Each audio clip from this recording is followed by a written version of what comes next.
There's a shop on the corner of Ashmere Street that no one remembers opening. Not even the oldest residents of the town recall the day it first appeared. It simply has always been there. The windows are dusty but never broken. The lights inside glow faintly, though no electrician has ever worked on the place. A crooked sign above the door reads, Hollow and Sons General Goods, but no one has ever met a Hollow. Or a Son. And yet, every now and then, people go inside. The door doesn't creak when it opens. It sighs. A long, dragging exhale that seems to come from deep within the wood itself, as though the building has lungs. Inside, the air is wrong. Thick, damp, heavy with a scent like wet soil and rust. Each breath feels stolen, borrowed, as if the air belongs to someone else. The shelves stretch farther back than the building should allow. They bend and twist in impossible ways, forming crooked aisles where shadows pool unnaturally. The lights overhead flicker but never go out completely, dim enough that shapes seem to shift at the corner of your vision. The items on display are off. A child's teddy bear, fur-worn and matted, but its eyes are human, bloodshot, unblinking, moist. A row of snow globes, each one containing a tiny figure pressed against the glass, their mouths frozen in silent screams as fake snow drifts around them. An old phonograph that plays without a record, its warped horn spilling out faint whispers in languages no one recognizes. The silence inside is absolute, yet you always feel like you're being overheard. If you drop something, it doesn't echo. If you speak, your voice seems muffled, swallowed before it leaves your mouth. And then there is the shopkeeper. They are always waiting. Never entering, never leaving, just there, behind the counter, motionless until you dare to look. Some describe a tall man, his skin stretched too tight over his skull, his eyes like polished obsidian. Others swear they saw an old woman, her flesh sagging and gray, her milky eyes blinking out of sync. The descriptions never match, except for the smile. A mouth pulled too wide, stretching across the face like a wound. A smile that never moves, never changes, no matter what words come out of it. That smile doesn't welcome you. It warns you.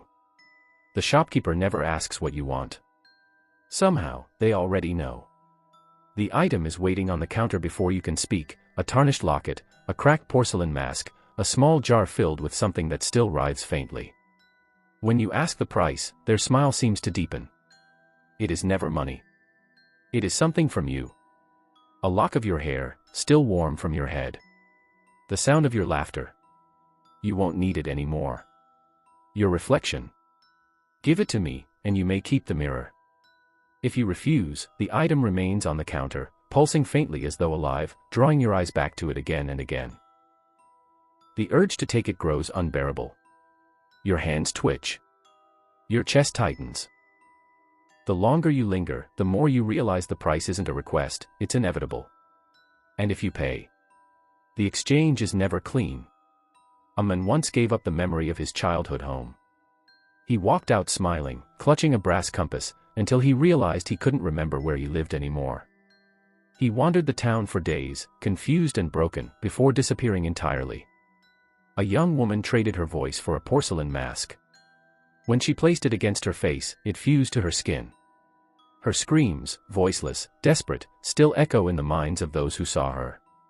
Another gave up a single fingernail, torn free with trembling hands. The shopkeeper pocketed it, and the man left with an antique pocket watch. That night, the rest of his nails fell off, one by one, until his fingers were raw and bleeding. The watch ticked on, perfectly in time with his pulse. No matter what you pay, no matter what you receive, the true cost comes later. The items are never gifts. They are anchors. Tethers to the shop, feeding on the owner until they're hollow, drained, forgotten. And when the price takes all it can, the shop takes you. The boy wasn't the first. The shop's items always take, slowly at first, feeding quietly until it becomes impossible to resist their demands. They whisper in the dark, twist in your hands, bleed into your thoughts. And no matter how far you throw them, no matter if you burn them, bury them, drown them, they always return. Always waiting, always hungry. The boy's notebook was only one example. His neighbors remember hearing him laugh to himself in the middle of the night, pages rustling as though someone else were turning them. Soon he stopped speaking to anyone. His parents swore they saw him whispering to the book, head bowed like he was praying. The final week was worst. Screams at dawn, thudding footsteps across the ceiling, claw marks tearing through his bedroom walls. The neighbors reported the smell of iron, thick and nauseating, leaking from his chimney though no fire burned. Then silence. When the house was opened, his bed was torn apart, his desk overturned. But the notebook lay neatly in the center of the floor, its last pages filled with writing that didn't belong to him. The words slanted, jagged, as if carved into the paper by claws instead of a pen. Not enough. Bring more. Return to the shop. And it wasn't just the boy. Others who made deals suffered too. A woman who traded her grief for a ring began laughing endlessly, shrill and hollow, even at funerals. Eventually she drowned in her own tears, her lungs filled while her mouth was still stretched in that grotesque smile. A man who bought a mirror stopped sleeping. He said the reflection didn't mimic him anymore, it moved slower, lingered, smiled too long after he'd stopped. One morning, his wife woke up to find the bed empty. The mirror was cracked from the inside out, and his reflection was gone. The aftermath is always the same, an item left behind, its owner missing, the shop silently waiting for its next guest. The shop doesn't sleep. It watches. At 3 a.m., if you're foolish enough to pass Ashmere Street, you might see it. Not the shopkeeper. Not a customer. But something else.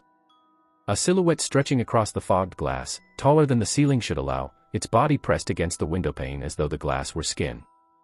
Too many arms, long and twitching, some bending at angles bones shouldn't.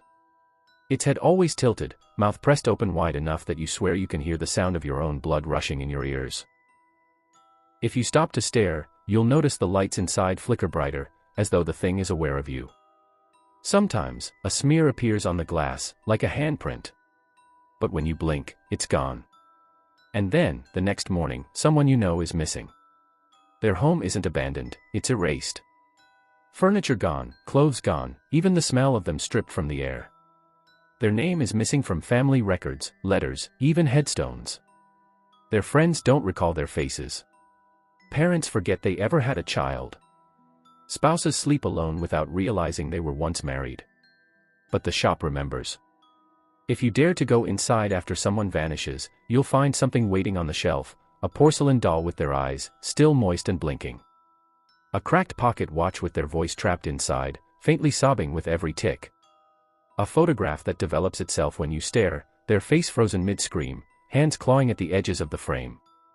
The vanished don't die. They're kept. Some whisper that the thing in the window is not the shopkeeper but the true owner. It feeds on them, twisting their bodies into merchandise, binding their souls into objects for eternity. And when it runs out of stock, it sends the shopkeeper to find more. The strangest part isn't the shop itself. It's how you get there. No one remembers walking through the door. One moment, you're passing by, your eyes catching on the crooked sign, the dusty window, the faint glow that shouldn't be there. The next, you're already inside, standing at the counter with your hands trembling, clutching something you don't remember picking up. The shelves blur together, the aisles fold in on themselves. Sometimes you think you hear your name whispered from behind the jars and dolls. Sometimes you see your own face peering back at you from inside a bottle, mouthing words you can't hear.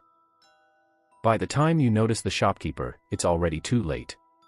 They're leaning forward, smile stretched thin as paper, eyes never blinking. And though you don't recall speaking, you realize you've already asked for something. The item is there in your grasp. Waiting. Heavy. Alive. And then the shopkeeper names the price. Some people say they've tried to leave without paying. They swear they turned toward the door, ran, shoved against the frame. But the harder they pushed, the farther away the door slid, until the shelves wrapped around them like ribs, closing in. The lights dimmed, and every item turned its head to watch. When they finally looked down, their hands were empty. The object had vanished. And so had a piece of them. They couldn't remember what, but the absence gnawed at them, hollowing them out until they came crawling back. For those who do manage to leave, it doesn't end. At first, they don't speak of it. Their mouths go dry, their throats seize up whenever they try. Then, as the days pass, the memories unravel. They forget details, the smell, the items, even the shopkeeper's face, until all that's left is a vague unease that festers in the stomach. Eventually, even that disappears. They stop remembering they were ever there. But the shop doesn't forget. The items find their way back to them, left on nightstands, tucked into drawers, sitting in the passenger seat of their cars. Sometimes they wake up with it already clutched in their hands.